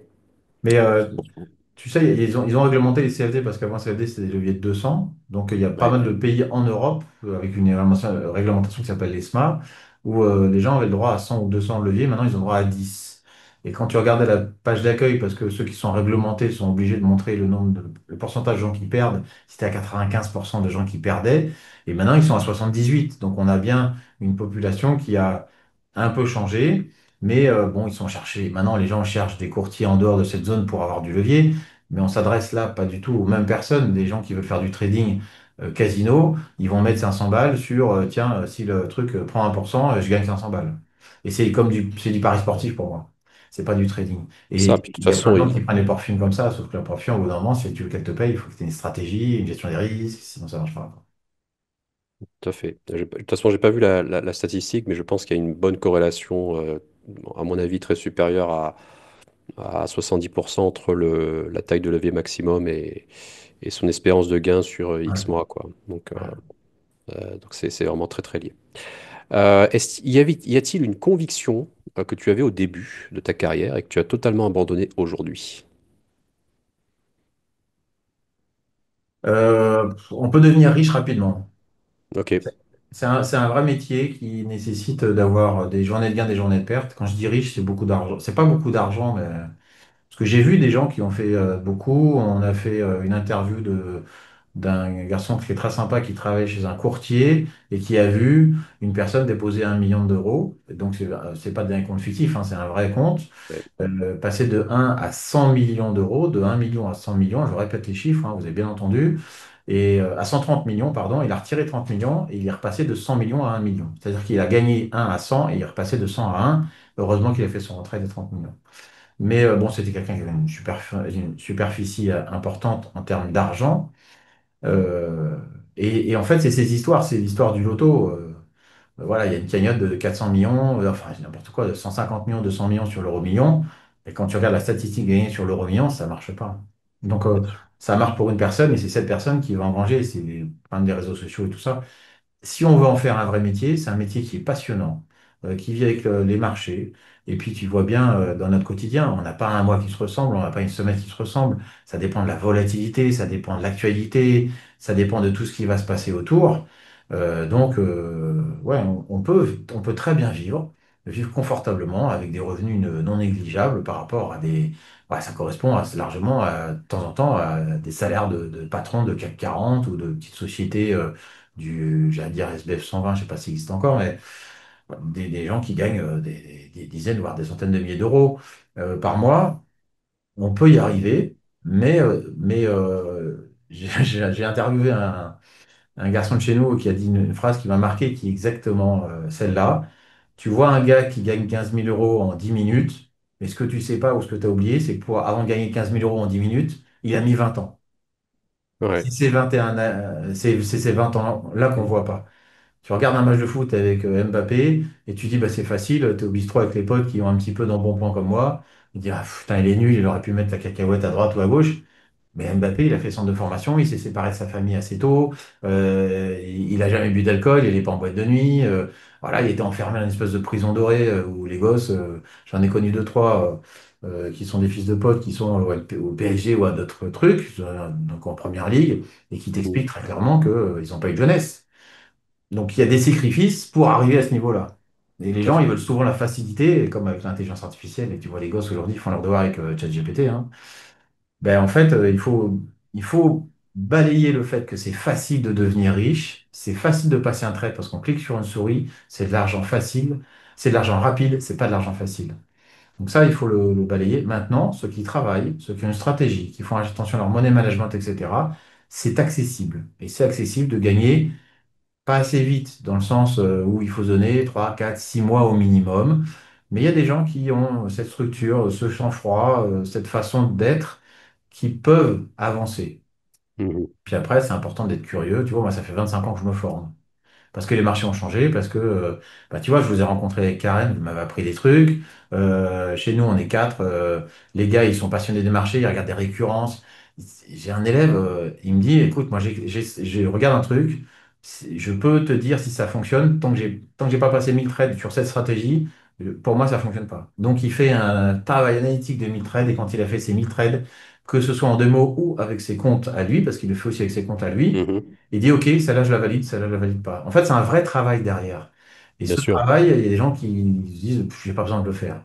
Donc, tu, donc, tu rêveras Oui, toute ta oui. vie. Mais ouais, arrêtons de penser que c'est facile de devenir riche. Par contre, oui, on peut vivre confortablement avec du travail à côté et de l'accompagnement, quoi. Alors, une petite question liée, mettons, si on prend aujourd'hui le Nicolas avec toute sa connaissance, je te donne 10 000 € et rien d'autre, tu ferais quoi? Donc, si tu recommençais de zéro complètement, imagine, tu as tout le capital, tu recommences de zéro avec 10 000 € de capital. Tu veux dire en termes de performance ou en termes En de termes technique? d'approche, si là, tu repars en fait de zéro, t'as pas de compte de propre firme, t'as plus de compte perso, j'en sais rien, tu vois. Hein. Scénario catastrophe, mais Je c'est suis dans la rue avec un ordinateur et 10 000 l'idée. euros. Voilà, c'est ça. T'as une enveloppe de 10 000 € cash, du vrai argent. Tu fais quoi si tu devais donc redémarrer de zéro? Eh ben, c'est marrant que tu en parles parce qu'on l'a fait. On l'a fait en novembre. Et on est D'accord? parti avec un compte à 10 000 pour voir ce qu'on faisait. Euh, et en fait, par rapport à mes débuts, parce que quand on est jeune, on veut aller vite et du coup, on met du levier. On a mis très peu de levier.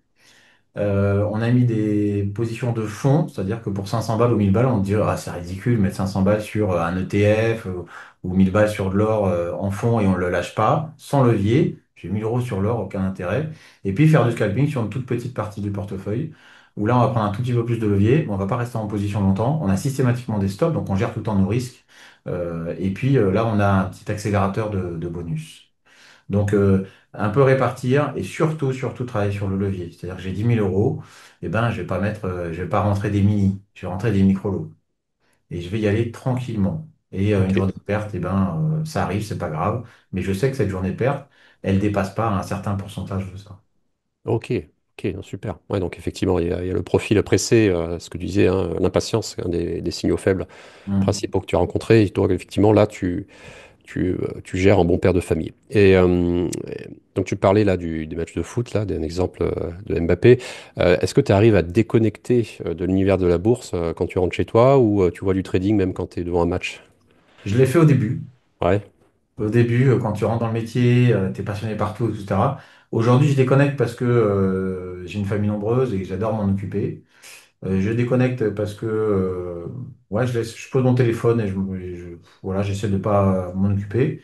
Et puis, on a toute une vague en ce moment de gens qui te disent des choses et que je trouve très intéressantes, c'est lâcher vos téléphones pour vivre. Hmm. Donc, poser son téléphone, aller faire un match de foot, un match de paddle, un match de ce que vous voulez, voir des potes, buvez des sirops parce qu'on va pas promouvoir l'alcool, mais voilà, ce que vous voulez. Passer du temps avec les autres, je trouve que c'est très enrichissant. Tu vois, hier, qui était le 1er mai, il y avait un marché facile, je sais pas, mais 1er mai, les marchés américains sont ouverts, tu te dis, tiens, j'ai un peu de temps, il y a moins Non, 1er mai, j'ai passé, il faisait beau, j'ai passé du temps avec ma famille, j'ai même pas regardé les marchés, j'étais tranquille. Ok, Donc c'est vraiment, et je trouve que ça te donne un bon équilibre. Quand tu fais ton trading, en plus ça t'évite, parce que pour être tout le temps sur les marchés, tu vas être à un moment sur les marchés avec ton téléphone portable ou ta tablette. Et tu peux pas trader avec un téléphone portable ou une tablette, c'est pas sérieux. Donc, bien isoler les choses. Quand je fais mon trading, je m'installe à mon ordinateur qui est une tour avec des écrans où j'ai mon confort, j'ai pas de bruit autour, j'ai fermé la porte. Quand je suis chez moi, ben, je ferme la porte, les enfants ils ont le truc, j'ai un bureau, donc là pour le coup il n'y a pas de bruit autour. Il y a des gens qui viennent venir nous voir parce qu'on laisse la porte ouverte à ceux qui veulent nous voir en nous contactant, etc. Mais je les donne des heures bien précises, ils viennent pas n'importe quand, et quand les gens viennent sans rendez-vous, ben, ils attendent tranquillement. Je suis pas dérangé, donc je sais que je vais faire mon trading, c'est sérieux. Et quand j'ai fini mon trading, qui va durer une demi-heure, trois quarts d'heure, une heure, je peux le faire en groupe, on le fait sur YouTube là, en faisant des lives, mais aussi de temps en temps, je le fais avec ceux, tu as participé à un live, donc tu le vois. Quand on ouais, commence ou après le live, on se retrouve. Alors s'il y a des rendez-vous, bon, il y a des rendez-vous, les gens s'en vont. Mais quand il n'y a pas de rendez-vous, ça nous arrive de continuer un petit peu la session juste ensemble. On est 3, 4, 5, on rigole. On rigole, mais on est sérieux. Et en fait, quand on voit quelque chose et on dit aux autres, tiens, qu'est-ce que t'en penses? Oui, on pourrait faire ça et ça. Et voilà, c'est vraiment isoler les choses. Mais ça n'empêche pas que, ouais, le week-end, je regarde le Bitcoin parce que ça code 24 sur 24 et ça me donne une petite notion, surtout avec Trump, quand ça a bougé dans tous les sens, de ce qui pourrait se passer le lundi. Donc, ok. si j'ai toujours des ETF de fonds de portefeuille, des actions, des machins, si je vois que ça tremble un petit peu le week-end, ouais, je vais y penser. Mais sinon, j'isole les choses et voilà. C'est ça. Bon, C'est- tu restes quand même très passionné, hein. Ouais, bah Mais ouais, tu c'est un cloisonnes, métier effectivement. génial. T'as ton bureau donc à l'extérieur de chez toi et puis tu remplis le vide, évidemment. Si, bah, pour pas être justement trop connecté, eh bien, Ouais, tu as d'autres activités ouais, pour faire d'autres choses. bien sûr. Mais c'est le sujet de. J'ai la chance ou l'avantage, entre guillemets, de ne pas partager cette passion avec ma conjointe mais j'ai deux fils qui commencent à s'y intéresser. Donc, ils me posent Mhm. des questions. Mais elle, ça l'intéresse pas du tout. Donc, quand je passe du temps avec elle, bah, je parle pas de marché. Ah, après, quand j'ai quelqu'un au téléphone, bah ouais, alors là, ça part, on peut parler des heures et des heures. Bien sûr. Donc, ça permet de déconnecter aussi, quoi. Super. Alors, parlons de Trading Institute. Tu as fondé Trading Institute en 2022, si je ne dis pas de bêtises. Oui, exactement.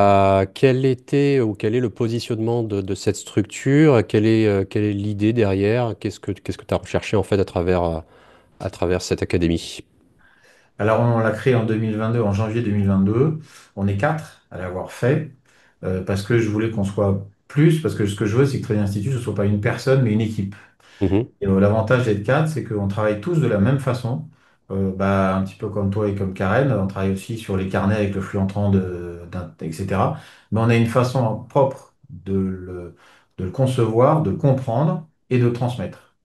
Et donc, chacun va transmettre sa façon. Et je l'ai fondé avec eux aussi parce que ce sont des passionnés, ils sont réguliers, ils en font leur métier, donc ça j'adore. Et ce sont des passionnés qui font que, comme les marchés bougent tout le temps, et ben, de temps en temps, on a un petit produit recherche en plus à côté, où ils vont me dire, tiens, regarde, tu devrais regarder ça, ça se passe comme ça, etc. Donc je vais regarder aussi, je vais appliquer ça à mon trading. Donc ça développe notre connaissance. Et puis Trading Institute, ce qu'on voulait, c'est que, comme c'est un vrai métier, euh, je trouve que c'est important que ce soit un accompagnement sans fin. Donc, c'est une communauté autour d'un Discord privé. Les gens peuvent, ils ont une partie gratuite, ils peuvent venir s'ils veulent, mais on ne donne pas grand-chose là-dessus. Par contre, les gens qui rentrent dans la communauté de Training Institute, ils ont toutes nos évolutions. Moi, je fais régulièrement des vidéos en plus. Ils peuvent me contacter en plus. Je vais travailler avec des élèves qui sont là depuis un an et demi, et qui ont une période, notamment avec Trump, où c'est beaucoup, c'est parti un peu dans tous les sens. Ils vont avoir un petit souci temporaire, je les remets dans le droit chemin, ils sont contents, ça repart, quoi. Donc c'est vraiment cette entraide.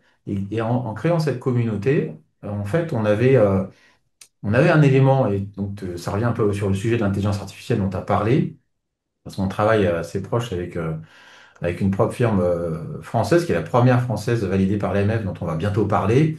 Elle n'est pas connue pour l'instant. Mais en fait, on a travaillé sur le moteur, mais on a travaillé aussi sur les communautés. Et c'est ce qu'on voulait, c'est apprendre aux gens une façon de travailler, parce que derrière ça, on peut en tirer aussi, et pas que pour nous, mais aussi pour les gens, des espèces de groupes. C'est-à-dire que tu as un groupe de 10 personnes qui prennent très peu d'engagement sur les marchés, mais qui sont super réguliers. Et quand ils cliquent, eh ben, ils ont très peu de pertes, ils ont des gains, mais c'est pas des gains faramineux, donc ils font pas des yo-yo dans tous les sens. Et si je prends une personne comme ça, parce que j'en ai quelques-uns comme on analyse, on a un risk manager, on voit les traits des gens. Et Ouais. ben, j'en ai trois aujourd'hui qui traitent comme ça. Et ces trois-là, si je les mets dans le même groupe et que je leur propose, hein, en leur disant, voilà, vous faites votre trading, on vous back, c'est-à-dire on peut faire travail preuve firme s'il faut, mais en plus de ça, je vous mets un petit algo, vous savez qu'il y a un algo sur vous, et je vous fais participer à ce que vous allez pouvoir gagner grâce à cet algo. Eh bien, moi, je vais me retrouver avec un groupe de personnes qui vont trader d'une certaine façon, que je vais pouvoir suivre, puisqu'ils Mhm. vont passer sur des fonds. Euh, et, euh, et en fait, c'est comme ça qu'on arrive euh, à se développer, quoi. C'est ce qu'on voulait, c'est développer cette communauté qui s'entraide, déjà, qui est dans la bienveillance, parce qu'il y a jamais une personne qui reste toute seule. Tu poses une question sur le Discord, 10 minutes après, il y a quelqu'un qui t'a répondu sur une propre firme, un flux qui marche pas, une station qui marche pas, quelle qu'elle soit, voilà, il y a toujours quelqu'un qui est sympa. Mais aller un peu plus loin que ça, c'est qu'une fois qu'on a une certaine donnée d'analyse et de personnes, eh bien, on en tire quelque chose d'un petit peu plus gros. La base de la propre firme, c'est de trader des capitaux qui ne t'appartiennent pas, mais d'en tirer un bénéfice. Et ben nous, c'est ça qui nous intéresse, c'est de voir avec cette intelligence artificielle comment on peut optimiser tout ça. Et voilà, donc on travaille sur ce copieur aujourd'hui, qui est l'étape suivante. Ok, donc en fait, tu cherches à transmettre donc déjà des méthodes, de la connaissance, Oui, mais ouais, également en fait à fédérer autour de projets que tu as dans ton équipe, que vous ouais. avez. Ok. Tu apprends également, j'imagine, aux traders donc sur l'année bon, de l'autonomie. Je pense pas qu'une personne, elle va rechercher forcément, j'imagine, beaucoup enfin, de contacts humains, parce c'est vrai qu'on est très seul quand on trade. Ça, moi, je l'ai constaté dans ma communauté, donc c'est un point de rassemblement. Ouais. Et donc, effectivement, c'est ce que tu transmets aux traders. Donc, déjà, le fait d'aller pêcher ensemble, hein, puisque c'est ce que tu fais, je le rappelle, hein, tu as des lives de trading, que c'est tous les jours, c'est ça, toutes les après-midi, Ouais, sur YouTube tous les sur jours. YouTube. Et Donc, on fait ce aussi qui est du très sympa. Discord, on fait aussi des choses en plus pour la communauté. Ouais. Ouais, et ce que j'ai trouvé, donc mon feedback par rapport à ça, tu vois, j'ai participé à un live et peut-être que je reviendrai si tu me réinvites Avec pour plaisir, trader. ouais, ouais, carrément, avec plaisir. Et ce que j'ai bien aimé, en fait, c'est que t'as pas une personne qui trade, mais c'est dynamique parce que tu invites 4, 5 traders, 6, et puis dès qu'il y a un trade, en fait, il y a toujours quelque chose qui se passe. Parce Ouais. que vous êtes enfin, quasiment presque tous sur les mêmes types d'actifs, donc soit Nasdaq ou ES, mais globalement, il y a toujours de l'action. Il y en a un qui va acheter, l'autre, il hésite, il y en a un qui est déjà en fait à la vente. Des fois, il y a les deux directions, donc On peut être en ça donne, opposé, ouais, c'est marrant, ça. Ouais. ouais, ça Mais donne, en fait, tu vois, les gens qui sont présents sur ce live, ce sont que pour moi, des anciens élèves, c'est-à-dire qu'ils sont toujours membres de la communauté, mais d'accord? je les considère comme des traders confirmés. Ok. C'est plus des élèves, c'est des traders confirmés. Et on leur a transmis le savoir qu'ils ont adapté à leur propre façon de travailler. Mais ils sont tous passés chez nous, à part des invités exceptionnels comme toi, ou comme Karen qu'on aura la semaine prochaine. Mais voilà, en dehors de ça, c'est que des gens qui ont appris chez nous et qui travaillent comme nous. Et c'est là où il y a une disparité d'analyse et une vraie différence de chacun qui leur permet de trouver leur propre façon de travailler. Et ça, c'est ça que j'aime bien.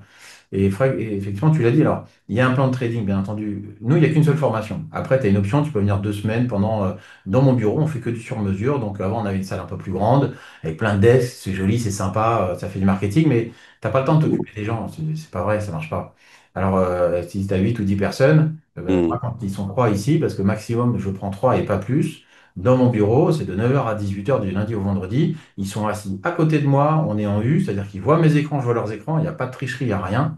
On participe et pendant 2 semaines, ils ont un stage accéléré. Mais ils apprennent la même Mhm. chose que si tu faisais tout en ligne. Bon.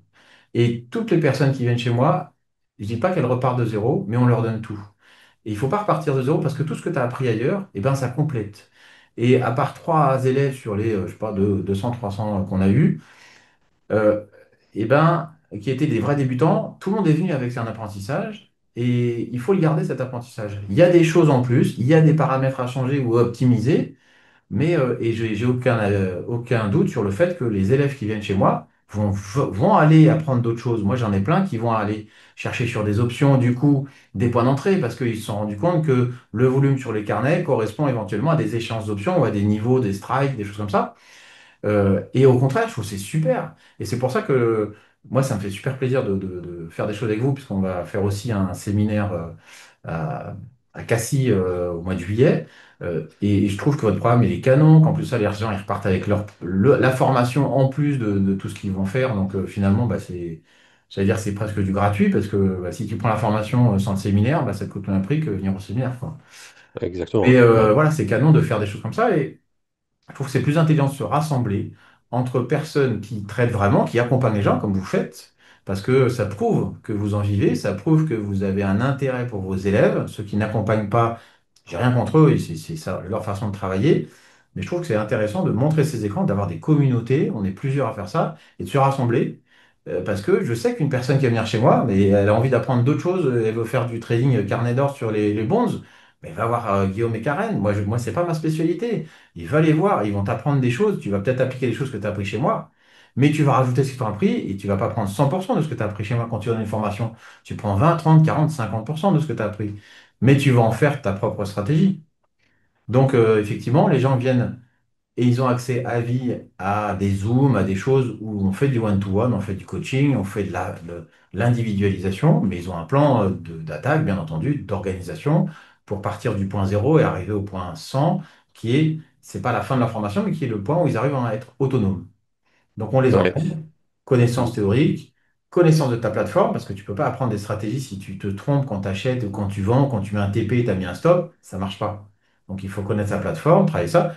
Connaissance des stratégies, tu en apprends les unes après les autres et pas toutes en même temps. Comme ça, tu les apprends, tu les pratiques. Donc tu les connais, tu les apprends, tu les pratiques. Et quand tu as terminé ça, là, on rentre dans le money management, la gestion de la position.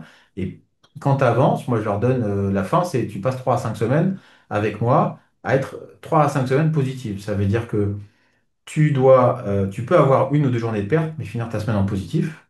Et c'est pas à 3 à 5 semaines et je regarde ce que tu fais, c'est à la fin de chacune de tes sessions, tu m'envoies tes éléments, on travaille le point, un point en particulier ou rien s'il y en a à travailler, on fait un petit débrief ensemble, par écrit ou par Zoom, en fonction des gens, des disponibilités des gens. Le lendemain ou la prochaine session, tu travailles ce que je t'ai demandé, on regarde les évolutions, et plus tu avances, moins tu as besoin de nous, et du coup tu deviens autonome.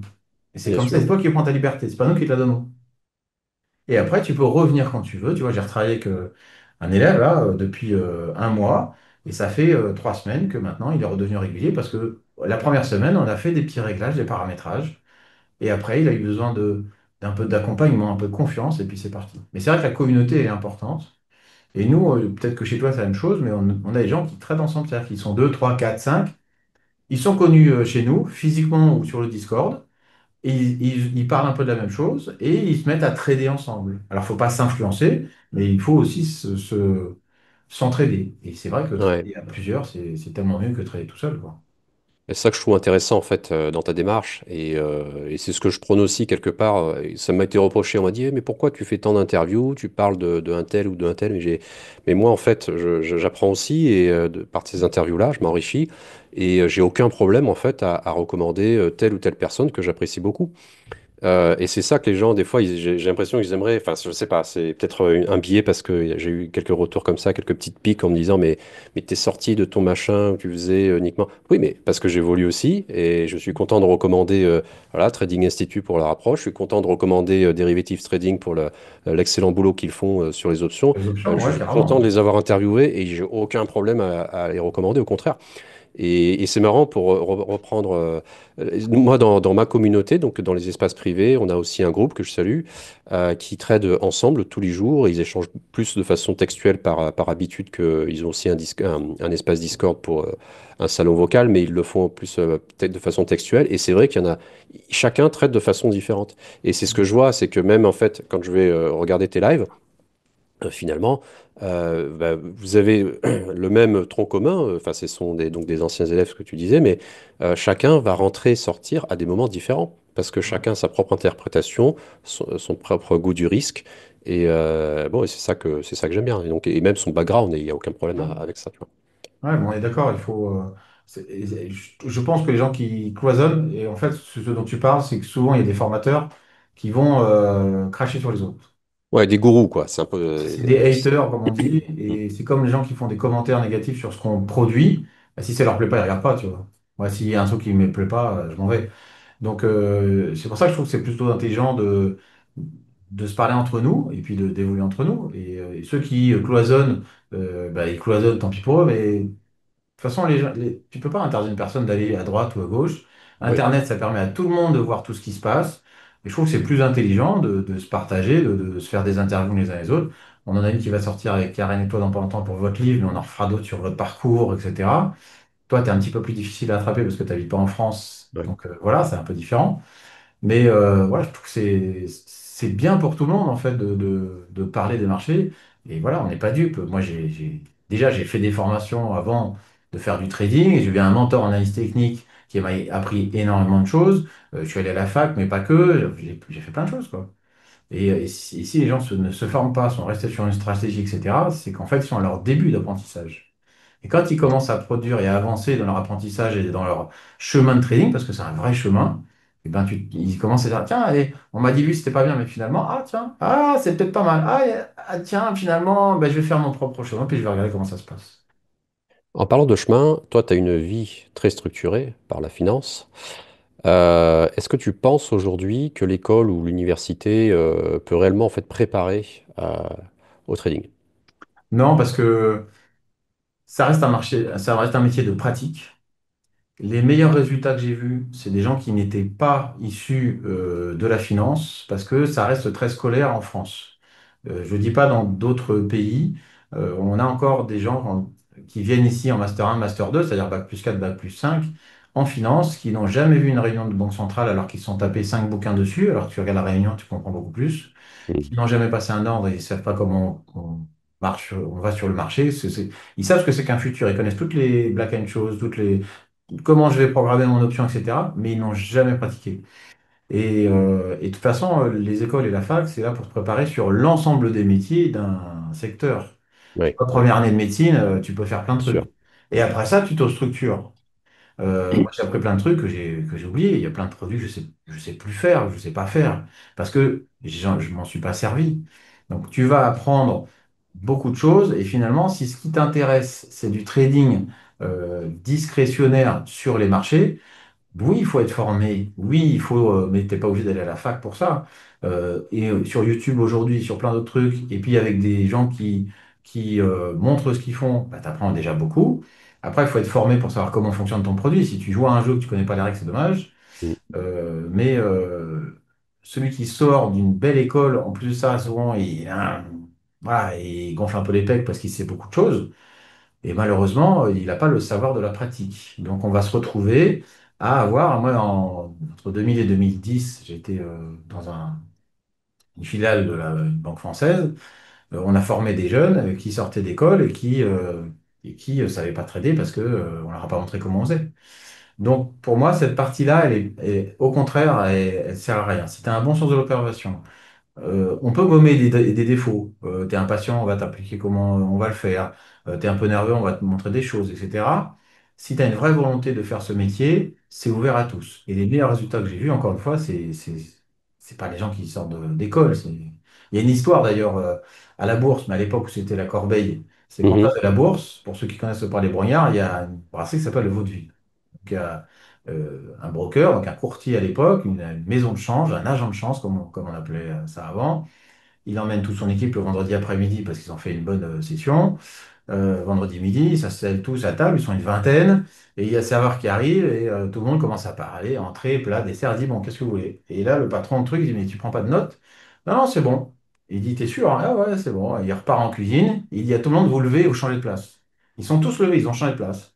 Le mec revient, il pose l'entrée à la bonne personne, le plat à la bonne personne, le dessert à la bonne personne. Eh bien, il a regardé, il fait maintenant tu changes de bout, tu viens avec moi. Parce qu'il avait une bonne mémoire, un bon sens d'observation, et il est devenu un des meilleurs du Palais Brongniart. Incroyable. Et il n'a jamais eu de connaissances en finance ou quoi que ce soit. Hmm. Nous, notre travail, c'est quoi? C'est de faire du business, c'est-à-dire d'acheter un produit pas cher pour le vendre plus cher, ou de se dire, tiens, ce produit est trop cher, on va essayer de le vendre pour le racheter moins cher. Et donc, ça reste des échanges avec du volume qui rentre, acheteur, vendeur. C'est ça qui nous anime. Ça, c'est la base. Après, il y a plein de choses qui tournent autour. Mais voilà, donc je trouve que ça n'a pas d'intérêt. Après, si tu viens avec des connaissances parce que tu as fait des études en finance, c'est top. Tout ce que tu auras appris avant, dans tous les cas, c'est bien. Ça te servira toujours. Mais c'est pas essentiel. C'est pas ce qu'il te faut. Bien Et puis, sûr. si tu tombes sur une formation qui t'offre tout ça, voilà, je pense qu'à tes élèves, tu leur apprends aussi le fonctionnement des marchés, ce que c'est qu'un futur, etc. Bah voilà, ça suffit. Si les gens vont chez Guillaume pour apprendre comment fonctionne un futur, ça sert à rien de venir chez moi. Il fonctionne de la même façon. C'est un futur, quoi. Si vous venez pour une stratégie, c'est différent. Mais si vous venez juste pour apprendre le fonctionnement de la bourse, bah, sur une formation, vous l'avez, quoi. Ouais, non, mais c'est une question que je voulais même te poser. En fait, qu'est-ce qui permettrait finalement à quelqu'un de devenir alors trader indépendant, en tout cas de faire du trading et de dégager des revenus, ou tout simplement de progresser avec régularité. Et bon, tu as cité quelques qualités, euh, et je pense qu'effectivement derrière, ça, il y a des choses qui se travaillent, mais il y a aussi des qualités intrinsèques à la personne. Je Ouais. pense la curiosité, la débrouillardise, La sont remise de soi, la remise la remise en en question. cause, la remise en Ouais, question, ouais. Se dire non, j'ai tort, et j'écoute le prof qui m'a dit ça, parce que j'ai trop d'élèves qui me disent, oui, j'ai compris, c'est bon, j'ai compris. Et ouais, mais moi, on a appris ailleurs, je fais autre chose. Et en fait, s'ils viennent chez moi, c'est qu'ils n'y arrivent pas. Et ils ouais, veulent pas se remettre en question et refaire. Donc, c'est pas la stratégie qu'on change, hein. Souvent, c'est des ajustements sur le comportement et la façon de travailler. Mais il y a plein de stratégies qui fonctionnent qui ne sont pas de chez nous. Et voilà, un petit paramétrage, ça suffit. Mais il faut que la personne, elle l'accepte. bien sûr, Ça, c'est dur, bien hein. Et sûr, il bien faut sûr. accepter de perdre aussi. Tu vois, il y a pas mal de sportifs qui viennent et qui, s'ils n'ont pas fait des analyses avant et qui savent qu'ils peuvent perdre un match, mais pas remettre en question, mais l'habitude de toujours gagner, gagner, gagner, ou les chefs d'entreprise, il y en a qui sont faits tout Mm. seuls et quand ils font un truc, ça marche, ils arrivent sur les marchés, j'ai acheté, ça doit marcher et je veux pas lâcher, je suis en train de perdre, c'est pas grave, j'ai raison. Et du coup, ça saute, quoi. Donc, ils réapprennent. Il y en a qui sont d'accord de réapprendre, et il y en a qui veulent pas réapprendre, qui veulent pas se remettre en question et ça peut pas marcher, quoi. C'est vrai que ça, j'ai un profil, donc top 3 dans les écoles, dans les écoles, on va dire, je ne veux pas forcément pointer quelqu'un, mais voilà, donc très très, on va dire, érudit, qui crache en fait d'affilée deux comptes financiers, c'est-à-dire qu'il passe les évals entre 1/3 jours. Il crache, enfin, il passe il passe les vals et il obtient son compte financier, son compte cash. Et en moins d'une semaine, il le crame et puis il fait la même chose une deuxième fois. Et c'est vrai que bah, c'est pas évident pour cette personne-là. Elle se dit, mais qu'est-ce que j'ai mal fait? Donc il y a le deuil, etc. Il faut faire le deuil de cet échec. Et très souvent, ce type de profil, j'en ai eu hein, aussi des cadres extrêmement pointus dans leur métier, très compétents. Euh, et qui me disent hein, au début, moi voilà, tout ce que j'ai entrepris dans ma vie, je l'ai réussi, le trading, ça va être pareil. Et, et ils sont confrontés en fait à, entre guillemets, et c'est le mot qui, à l'échec. Et donc Ouais. cramer un compte, c'est l'échec. Et la chose, moi je dis, mais attends, c'est pas l'échec, c'est ton parcours. T'as pris une leçon là, voilà, t'as cramé un compte, voilà, t'as un capital de toute façon pour des comptes de propre firme, tu te donnes un budget, c'est pas un échec. Euh, Ouais. mais voilà, donc effectivement, il y a des qualités effectivement intrinsèques, je pense. Quelqu'un qui n'a pas forcément fait d'études, je dirais qu'il est moins formaté. Oui, Il n'est pas forcément plus intelligent pour le trading, ni plus bête pour autre chose. Mais en tout cas, il est moins formaté, peut-être plus à même de rentrer plus vite dans le domaine de l'investissement. ouais, Enfin, je suis d'accord avec toi. Voilà. Et puis après, Oui. quand ils sont forts à l'école, on a l'habitude de leur dire qu'ils sont forts, et quand ils Ah, arrivent on sur le gonfle terrain, bah, ils l'ego. sont forts, quoi. Eh oui, Là, tu peux pas. Le marché est tellement gros que c'est comme si tu faisais du surf dans une tempête. C'est bien, tu es champion du monde de surf, mais c'est la tempête et ils t'emmènent sur les rochers et l'océan est plus gros que toi. Tu fais ce que tu veux. On t'a dit que tu étais génial, mais voilà, faut relativiser. C'est difficile, hein, difficile. contrairement à plein de choses que tu fais dans la vie, nous, notre métier, il est fait en sachant qu'on sera jamais plus gros que le marché, on sera jamais plus fort. Et il faut pas le prendre comme un combat, mais comme un collègue. Le marché, c'est notre Exactement. camarade, c'est notre copain, c'est notre camarade, il nous aide, hein, il nous donne plein de points, hein. Il y a des fois, il ne nous donne pas. Voilà, c'est pas grave, hein. Petite Mais- question. On va arriver sur les dernières questions. Quel trade ou erreur t'a le plus marqué et qu'en as-tu tiré? Une horror story, comme les Américains disent.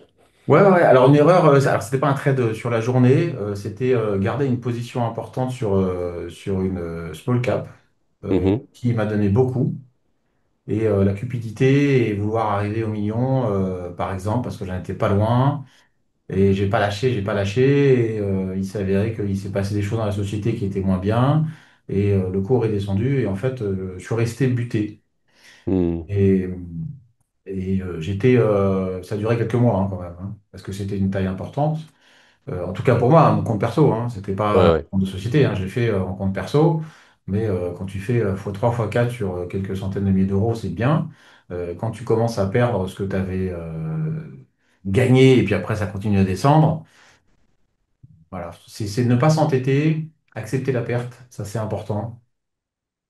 Parce que accepter la perte, ça ne veut pas dire que c'est un échec. C'est pour ça qu'aujourd'hui, quand je dis, ben, tu vois, j'ai mars 2023, c'est mon dernier daily loss. On a passé le mars 2025. Ça fait plus de 2 ans que j'ai pas pris un daily loss à ma taille, entre guillemets. Mais pourquoi? Parce que Hmm. mon daily loss, il est loin. Et si vous mettez des petits leviers, eh ben, votre daily loss, il sera loin.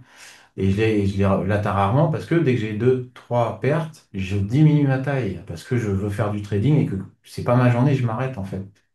Alors que oui, de temps en temps, ce qui est difficile dans ce métier, c'est que tu sais jamais quand tu seras au plus haut. Donc, est-ce que je continue à trader parce que j'ai bien gagné?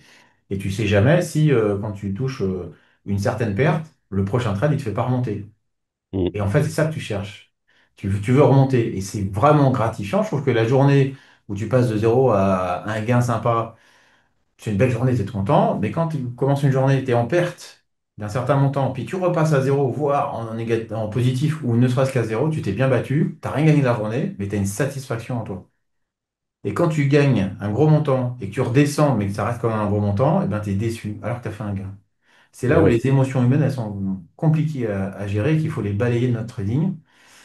Et moi, ça m'a appris ça, c'est que plus de chiffres, on s'en fout. C'est vrai que tu fais ce métier pour une reconversion professionnelle. Alors, un des conseils que je donne aux gens, c'est garder votre activité professionnelle ou ayez un complément de revenu, enfin un revenu principal. Si vous voulez en faire votre métier, faites-en d'abord un complément de revenu qui soit régulier. Et quand ce complément commence à être intéressant et vous dire, tiens, là j'ai de quoi changer, là on peut changer. bien Et sûr. sinon, tu as trop de stress, imagine, il faut que tu traites, tu apprends un métier sur lequel tu as mis tout toute ta vie. Quand je dis toute ta vie, c'est payer ton loyer, nourrir tes gosses, Ouais. toi, etc. Tu peux pas y arriver.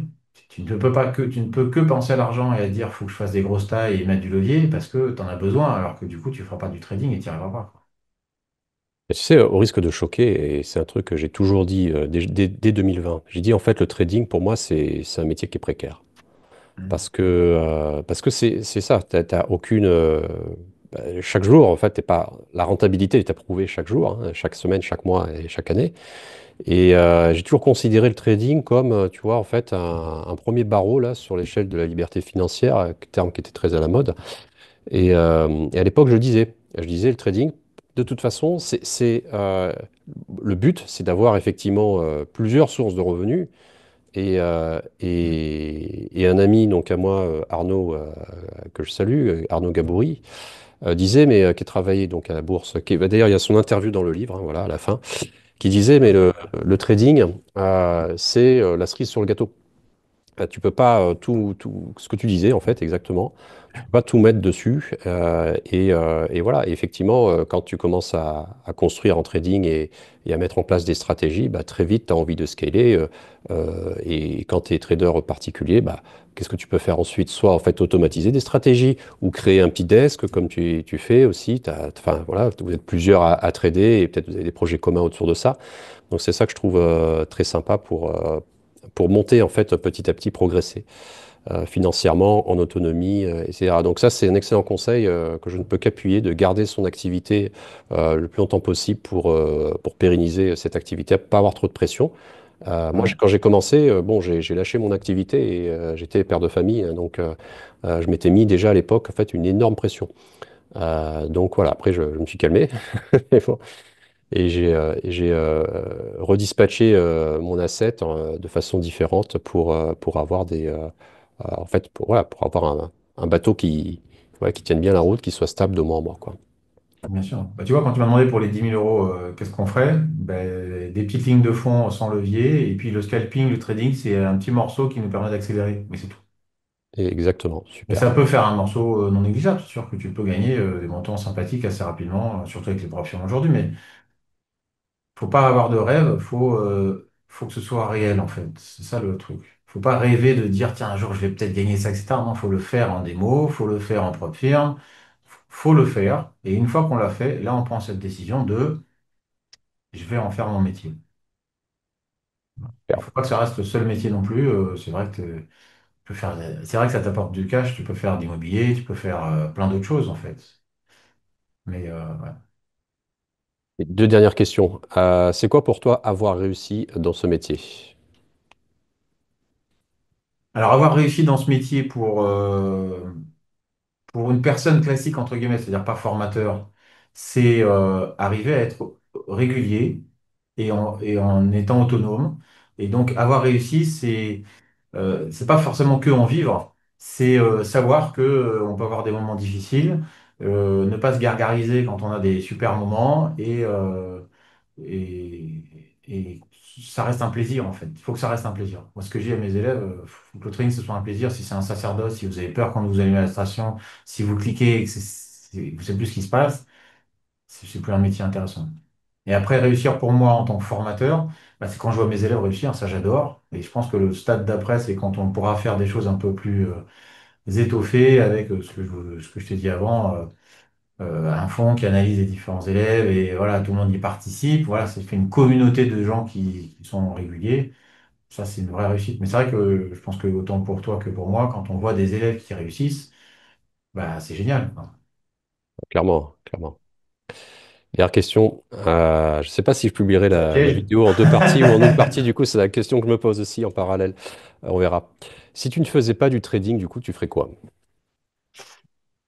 Et ben, moi, j'aime bien construire des choses. Je pense que mon père était dans l'immobilier, que j'aurais pris, et j'aurais pu d'ailleurs, parce qu'il a vécu la crise de l'immobilier et ça l'a arrêté. Mais il était bien parti, hein. Militaire, il n'avait jamais fait ça avant dans sa vie. Et il s'était créé un beau petit, une belle société, hein. Il avait pas mal de choses. Il a tout perdu au fur et à mesure, voilà, des crises, des trucs comme ça. Mais je pense que j'aurais fait Mhm. ça, parce que j'aime bien construire et bâtir. Et c'est ce que j'essaie de faire aussi avec ça. C'est construire quelque chose et ça reste. Donc, ouais, immobilier, ça me plairait bien, ou bien de l'industrie, tu vois. Fabriquer un truc. Alors après, je suis passionné de voitures. Et j'ai toujours rêvé d'avoir, pas créer une marque, mais rêvé d'avoir un garage, c'est tout con, mais un garage de voitures anciennes, de restauration. Parce que tu les récupères, elles ont une histoire, tu les rebâtis à l'identique, tu vas chercher des pièces chez le constructeur d'origine, ou tu les refabriques toi-même, et puis tu les poses. Tu prends du temps et tu as cet objet-là qui est là. Et voilà, Tu aimes les voitures rétro, c'est ça? ouais, j'adore. C'est quoi ta marque préférée ou ton modèle préféré de voiture rétro? Ah, j'en ai deux, trois. J'ai la 275 GTB4 pour ceux qui connaissent. C'est une Ferrari des années 65, Ok. 60-65, avec un long museau en fait, qui ressemble un peu à la Jaguar Type E, qui en fait partie aussi. Et les Jaguars des années un petit peu avant, elles avaient des fesses un petit peu en rond comme ça, et puis elles avaient souvent deux vitres côte à côte avec un Mhm. petit trait au milieu comme ça c'est joli aussi. Donc Ok. c'est plutôt cette période 65-70, 60-70, ouais. Super. Merci beaucoup, Nicolas, pour cette interview Merci à toi Guillaume, c'est très excellente. sympathique. Et puis je suis très content d'avoir fait cette interview, d'échanger encore avec toi. Et puis on fera l'inverse aussi. Puis on a plein de choses aussi à voir, parce qu'on se trouvera pendant le séminaire. On va participer à votre séminaire, donc on est très content de venir. Avec plaisir, voilà. Puis pour le séminaire, hein, si vous avez l'occasion, venez. Et comme ça, ben, vous pourrez également partager avec Nicolas, avec Karen et Et moi. puis on vient avec l'équipe aussi. Exactement. C'est Avec ma l'équipe, femme qui hein, il vient y presque aura aussi. effectivement Ouais. ouais, Trading Institute qui sera Passionné. présent. Passionné. Ouais. Donc avec un super format convivial, avec de l'ambiance studieuse et moins studieuse aussi. Donc voilà, venez, Ok. n'hésitez pas à vous inscrire. Je mettrai donc tes coordonnées dans la description de la vidéo. Alors pas perso, hein, parce que j'ai. Non, non. Et puis voilà, comme ça, on pourra te contacter pour ceux qui sont intéressés pour aller plus loin et Avec plaisir. Bah, c'est il y moi a qui des réponds. Dans tous accompagnements. les Parce que cas, moi, j'accompagne pas, je fais maintenant plus de coaching. Donc voilà, c'est vraiment le bootcamp, ça c'est un projet qui m'intéresse. Sur les accompagnements, j'ai moins le temps. ouais. Mais voilà, donc si vous avez besoin d'aller plus loin dans du scalping sur le carnet, sur les approches que tu as citées, eh bien allez-y. Nicolas de Trading Institute. Ouais, Merci Nicolas, je t'avoue qu'on est un peu comme ouais, toi. Si on n'était pas quatre, je pense que je ferais plus de formation. Donc ouais, ça prend du temps et il faut penser à soi aussi, et à son trading, quoi. bien sûr. Mais ouais, non, c'est cool, c'est cool. Et ben écoute, merci beaucoup pour ton invitation. Et Merci, on se retrouve à très bientôt bientôt alors. dans un live et puis à plein d'endroits différents. Ça marche. Allez, Ciao à Nicolas. vite. Ciao. Voilà, j'espère que l'interview vous a plu. Je vais vous mettre toutes les références hein, de Nicolas ainsi que de son entreprise Trading Institute là en commentaire dans la description pardon, de la vidéo. Le bootcamp, pour plus d'informations, vous l'avez également sur mon site, hein, graphtrading.com. Vous aurez en fait une petite pop-up qui va s'ouvrir. Il reste quelques places pour s'inscrire avant en fait l'augmentation de tarifs fin mai. Eh bien, il suffit de laisser votre nom et votre email dans le formulaire, donc à l'adresse indiquée graphtrading.com. Le bootcamp, c'est un séminaire de scalping intensif animé par Karen Aravabian de AK Trading et moi-même. Et il y a également Ninja Trader, donc en fait un broker, son représentant français qui s'appelle Alexandre, Alex, qui viendra parmi nous également. Nous aurons également des invités surprises cette semaine-là pour justement vous faire découvrir des approches différentes. Donc l'animation du séminaire, c'est Karen et moi qui la ferons toute la semaine. Vous aurez une journée de témoignages et de trading avec Trading Institute, c'est-à-dire en fait, c'est Nicolas qui va venir avec son équipe. Ils seront 3 en tout. Et le but, c'est évidemment, c'est de structurer votre scalping, de vous encadrer, de vous apprendre en fait à trader au carnet. Donc c'est 5 jours intensifs, des trading live, des débriefings de votre trading. Il y a également des bonus puisqu'on va vous inclure dans nos communautés respectives. Vous aurez accès à l'ensemble de nos vidéos également. Donc en fait pour le prix d'un accès à ce bootcamp, eh bien vous avez la formation complète Graph Trading, vous avez la formation complète AK Trading, vous avez des cadeaux bonus également, un journal d'une licence à un journal de trading de Hugo, là, Deltalytics, et d'autres choses, un livre dédicacé, etc., etc. Donc il y a plein de choses à découvrir, je vous laisserai cliquer. Voilà, merci en tout cas d'être resté jusqu'au bout. Vous savez où me trouver si vous souhaitez, vous n'avez pas la possibilité de venir au bootcamp, vous souhaitez quand même vous former au carnet, vous former à des stratégies de scalping graphique. N'hésitez pas eh bien, à me rejoindre, à me poser des questions. Vous avez un formulaire de contact sur le site. Voilà, je vous souhaite un excellent week-end et je vous dis à très bientôt. Ciao.